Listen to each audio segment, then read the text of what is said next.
this time. So, funny me, I forgot to record the audio last time for this. So, here we go. Hopefully you have your headphones so you can listen to this on my YouTube channel. This is going to be our new project that you're going to be starting with Miss Jones in class today, which is Friday the 15th. Pretty sure at least that'll be the date, 12, 13, 14. Yes, it'll be the 15th. Now, we can read through this together. This is your geological timeline project. Okay, I'm going to go ahead and bold and underline this. Okay, so for this project, students will work individually. Sorry, guys, this is not a group project. This is another one of those individual projects, okay? With your Chromebooks to investigate an era in Earth's history. Students can choose between 3 eras, the Paleozoic, Mesozoic, and Cenozoic. When students have selected their era, they will have to research one period in that era. You will create a Google Slides presentation about your era and period. It needs to have the following information. 1, a slide with the name of the chosen era. Okay? 2, a slide with information on the era. How long ago was it? When did it end? Why is it still going? Slide introducing the period you have chosen, and then a slide detailing why you have chosen this period. These may end up going together. It's okay. Okay, slide with details about the shape of the Earth's continents during this period. Was Pangaea still around? Were the continents splitting apart? Maybe they were combining to make Pangaea. Who knows?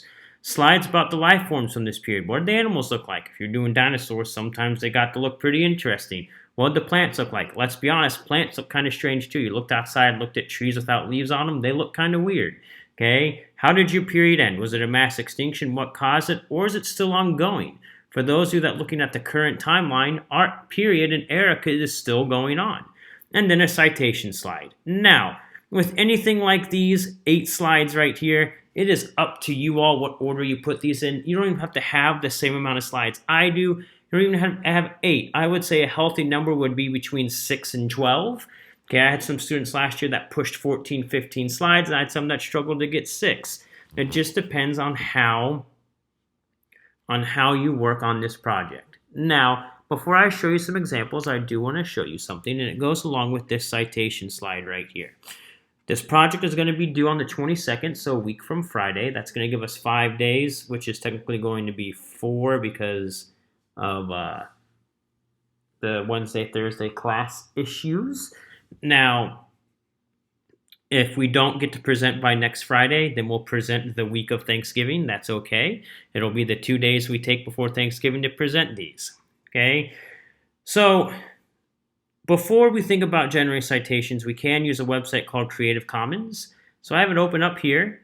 Okay, so if you want to use Creative Commons to find images, that doesn't mean you necessarily have to cite the images you find. So when you go to creativecommons.org, you can click this Use and Remix button, okay, and it loads this website right here.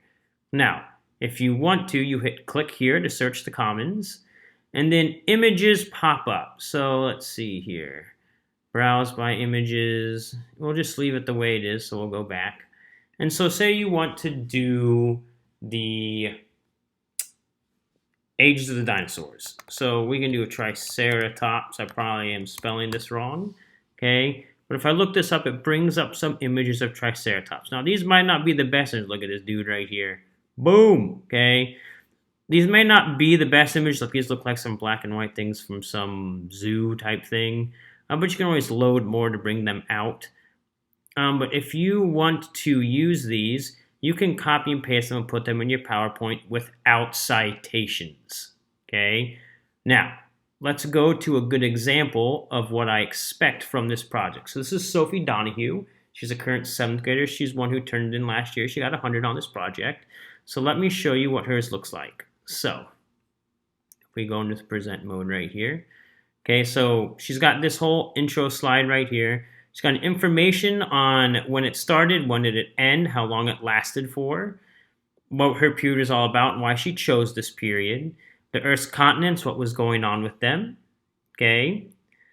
And then what they look like. This is an image you can find on the Louisville Free Public Library. We'll go over that again together. That's what we're going to use for our main research. What did plants look like? They were kind of weird, but yeah. So there's information about plants. There's a picture of marine plants right there and some marine animals. That's a nautilus right there, or an early nautilus. Those things are still around, kind of weird. What were animals like? Invertebrates, things like that. And then look at this guy right here. He's a really important animal. That's called a tiktaalik, okay? We'll talk about him maybe some this year, a lot next year in 7th grade. He's potentially the precursor for all land animals, so kind of cool. And then how did her period end? She talks about how it ended in a mass extinction. And then some fun pictures, and then her citations, okay? So then let's get out of here. Exit, okay? So that's a good example of one. Now, to do our citations, we are again going to log into the Louisville Free Public Library. Sorry if you hear some bells ringing or some meowing. My cat is in front of the computer now. So again, you're going to go to lfpl.org. You're going to click on this research tools right here. Hello, Tony. Please don't step on the keyboard. You're going to click on database kids. She's walking behind the computer now, so that's good. She's leaving the computer alone. And you're going to click on this Britannica Academic Edition right here. Just kidding, she's back. Okay. Now, I already logged in, so that's why this is here. But say you're looking up the Cretaceous period, okay? So I'm going to type in Cretaceous period, okay? Now, you've got two articles here, the Cretaceous period, the geochronology, and the Cretaceous Paleogene extinction. Thanks, Tony. Stop trying to eat my glasses. Okay, so I'm going to click on this geochronology one. Okay, now this is a lot of information. Okay, you're probably going to find the bulk of your information just from this website alone. Okay, so there is a lot there. Yes, everything needs to be in your own words. You cannot copy and paste.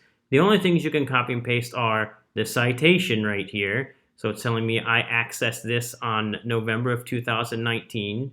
Okay, and this article itself was updated last September. And what's really cool is that Britannica may have some images. So look at this. This is an image that somebody found. This is what the continents look like. You don't need to include an image like this. You can copy and paste this into your PowerPoint, but if you use something from Britannica, you must cite it. So if you're logged in under my account or your account, even with the images, you can click this little check mark box on your site and copy and paste that citation for the last page. Now there's also videos on here, so you can always watch the videos. You're going to have your headphones anyways, okay? So there's that. Now, I will be at the Science Teacher Conference Thursday and Friday. If you have questions during science class, I'll have my laptop with me. You can post them on the Google Classroom assignment for this, and hopefully I can answer them. I hope you have your headphones so you can listen to this. It's going to be on the YouTube page, so if you need to go back and listen to any of the things, just let me, you can do that. And with that, I'm going to let this be.